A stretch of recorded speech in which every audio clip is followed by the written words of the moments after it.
মাত্র 4টা অধ্যায়। এই 4টা অধ্যায় থেকে 6টা সৃজনশীল প্রশ্ন আমাদের পরীক্ষায় আসবে। পাশাপাশি হচ্ছে টেস্ট পেপার অ্যানালাইসিস করে সেরা 10টি স্কুলের সংক্ষিপ্ত প্রশ্ন বলে দিচ্ছি। ইনশাল্লাহ সংক্ষিপ্ত প্রশ্ন এবং সৃজনশীল সেম টু সেম আমরা কমন পেয়ে যাব। তো চলো মূল ভিডিও স্টার্ট করি। প্রিয় শিক্ষার্থীবৃন্দ, প্রথম অধ্যায়, তৃতীয় অধ্যায়, 4 নম্বর অধ্যায় এবং সপ্তম অধ্যায়, এই 4টা অধ্যায় থেকে 6টা সৃজনশীল প্রশ্ন আসবে। কোন টপিকগুলো পড়তে হবে, কোন সৃজনশীলগুলো পড়তে হবে, চলো সেটা একটু দেখি। তাহলে প্রথম অধ্যায়, এখান থেকে দুটো প্রশ্ন আসবে। আমাকে পড়তে হবে হচ্ছে পরিণীতি এবং নাগরিকতার পরিসর। এই যে পরিসর, এই জিনিসটা মনে রাখবো। পরিবারের শ্রেণী বিভাগ এবং লাস্ট হচ্ছে কি রাষ্ট্রের উৎপত্তি। এই 3টি টপিক আমরা মূল বই থেকে একবার মার্কিং করে রাখবো। সেই মার্কিং করার পর আমরা এই সৃজনশীল প্রশ্নগুলো প্র্যাকটিস করব। শুধুমাত্র এই টপিক বেস করেই কিন্তু এই প্রশ্নগুলো আমি সিলেক্ট করেছি তোমার জন্য। জাস্ট টপিকটা পড়ো এবং এই সৃজনশীলগুলো প্র্যাকটিস করে দেখো তুমি টপিক অনুযায়ী আনসার করতে পারো কিনা। যদি দুটোর সাথে কানেক্ট করতে পারো তাহলে এক্সামে কোনো প্রবলেম নাই, ইনশাল্লাহ হুবহু প্রশ্ন কমন পেয়ে যেতে পারো। নেক্সট আসি আমরা পরের অধ্যায়, সেটা হচ্ছে তৃতীয় অধ্যায়, আইন, স্বাধীনতা এবং হচ্ছে সাম্য। সাম্য এবং স্বাধীনতার সম্পর্ক, আইন এবং স্বাধীনতা, আইনের প্রকারভেদ এবং আইনের বৈশিষ্ট্য। এই টপিকগুলো মূল বইতে মার্কিং করে রাখবে। সৃজনশীল যখন প্র্যাকটিস করব তখন এই টপিকগুলো পড়ে আমি সৃজনশীল প্র্যাকটিস করব, তাহলে আমরা পারবো। সৃজনশীল দিয়েছি খুবই অল্প, শুধুমাত্র এই প্রশ্নগুলো পড়লেই কিন্তু হয়ে যাবে। নিচেরটা না পড়লেও আমরা, কারণ নিচের টপিকগুলো সেম বেস করে আসা হয়েছে। দেখো 25, 24, 20 এবং 19 ঢাকা বোর্ডের এই প্রশ্নগুলো, এই সবগুলো টপিক একেবারে ভালো মতো কাভার করে ফেলে। তাহলে এক্সট্রা কোশ্চেন না পড়লেও কিন্তু হচ্ছে, তুমি সময়টা এইখানে বেশি ব্যয় করবে। তারপরে এটা প্র্যাকটিস করে দেখবে গ এবং ঘয়ের ওই টপিকটা আমি ধরতে পারি কিনা। রাইট, আমরা পরের অধ্যায়টা দেখব। অধ্যায় 4, গণতান্ত্রিক এবং একনায়কতান্ত্রিক শাসন ব্যবস্থা। এটা নিয়ে তো পরীক্ষা সবসময়ই থাকে এই অধ্যায় থেকে। পাশাপাশি হচ্ছে সরকার, মানে সংসদীয় সরকার, রাষ্ট্রপতি শাসিত সরকার। এই দুইটার মূল ভিত্তিটা আমাদের শিখতে হবে মূল বই থেকে। এখন এই টপিকগুলো বেস করে এই কয়েকটা সৃজনশীল প্রশ্ন, আর তো প্রয়োজন নাই। তাহলে টপিকটা পুরো মূল বই থেকে এবং সৃজনশীল এখান থেকে প্র্যাকটিস করে দেবো। অধ্যায় ক্লিয়ার, নাথিং এলস। 3টা অধ্যায় চলে গেল। এবার আসে লাস্ট অধ্যায়, যেটা আমরা বলেছি শুরুতে, 7 নম্বর অধ্যায়, গণতন্ত্রের রাজনৈতিক দল এবং নির্বাচন ব্যবস্থা।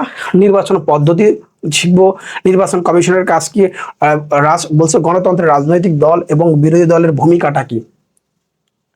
এটা তো ইদানিং হট টপিক, রাইট? এরপরে আমরা এটার আলোকে এই প্রশ্নগুলো প্র্যাকটিস করব। হয়ে গেল আলহামদুলিল্লাহ। জাস্ট এই 4টা অধ্যায় খুব ভালো মতো প্র্যাকটিস করো, 6টা প্রশ্ন ইনশাল্লাহ কমন পেয়ে যাবে। 5টা তো সবসময় আসবে, নো ডাউট। এবার সংক্ষিপ্ত প্রশ্ন।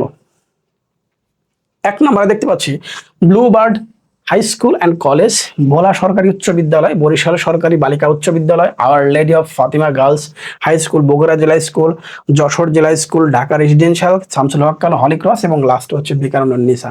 এই 10টি স্কুলের প্রশ্ন শুধুমাত্র সৃজনশীল না, শুধুমাত্র সংক্ষিপ্ত প্রশ্নের জন্য। যেভাবে প্রশ্ন করুক না কেন এখান থেকে কোশ্চেন কমন পেয়ে যাবে। যে স্কুলের, যে বোর্ডের শিক্ষার্থী তুমি হও না কেন, কোনো প্রবলেম নাই। এখান থেকে এই স্কুল 10টি প্রশ্ন পড়ে ফেলো। এখন তুমি টেস্ট পেপার তোমার কাছে নাই, তাহলে কি করবে? তাহলে ওই অধ্যায়ের সৃজনশীল ক এবং খটা বেশি বেশি পড়বে। সবগুলো কোশ্চেনে, যতগুলো বোর্ড কোশ্চেন আছে সবগুলো কোশ্চেনের সৃজনশীল ক এবং খটা বেশি বেশি পড়বে, আর কিচ্ছু লাগবে না। এই সাবজেক্টটাই খুব ইজিলি প্লাস পাওয়া সম্ভব না, শুধু ভালো নাম্বার তোলাও সম্ভব যদি একটু স্মার্টলি ভাবে পড়াশোনা করো। এবার আসি হচ্ছে আমরা এখানে কি দিয়েছি, আমাদের কোর্স আমরা কি দিয়েছি এই সাবজেক্টটা সম্পর্কে, সেটা একটু দেখি। সেটা দেখার জন্য আমরা প্রথমে যাই আমাদের গুগলে, যদি সার্চ করি www.rajuacademy.com, অলরেডি চলে আসছে। এখানে আমরা সার্চ করে দেখি কি আছে। আমরা চলে আসলাম আমাদের ওয়েবসাইটে। দেখতে পাচ্ছ এইখানে যদি আমরা এই মানবিকের এইটাকে ক্লিক করি, মানবিকের এইখানে দেখতে পাচ্ছি টোটাল পরিণীতি এবং নাগরিকতা। প্রথমে গণিত দেখতে পাচ্ছি, এরপর হচ্ছে আমাদের পরিণীতি, নাগরিকতা, হ্যাঁ এই তো ইতিহাস, ভূগোল দেখতেই পাচ্ছ। এই যে পরিণীতি 4টি অধ্যায় 8টি করে সৃজনশীল প্রশ্ন দিয়েছি। এরপর দেখতে পাচ্ছ হচ্ছে পরিণীতি আমাদের জন্য এমসিকিউ হচ্ছে 200, একবারে কাটায় কাটা 200, মাত্র 200 এমসিকিউ তোমার জন্য দিয়েছি এই অধ্যায়, মানে এই সাবজেক্টটাতে কিছুই লাগবে না, জাস্ট এটা করলেই হয়ে যাবে ইনশাল্লাহ। কি দিয়েছি একটু আরেকটু দেখি, যদি তুমি অন করে দেখো পরিণীতি এবং নাগরিকতা, এই যে 4টি অধ্যায় 8টি করে সৃজনশীল প্রশ্ন এখানে আমরা খুবই সুন্দরভাবে সাজিয়ে দিয়েছি। দেখতে পাচ্ছ পাশের সংক্ষিপ্ত প্রশ্ন 14টা দিয়েছি। এখানে সৃজনশীল কয়ের জন্য দিয়েছি, সৃজনশীল ক্ষয়ের জন্য দিয়েছি এবং তোমাকে আজকে যে টপিকগুলো দিলাম সেটা চিন্তা করে দেখো, বলেই দিয়েছি এই অধ্যায় থেকে দুটি প্রশ্ন হবে, 99% একবার শিওর এই অধ্যায় থেকেই হবে।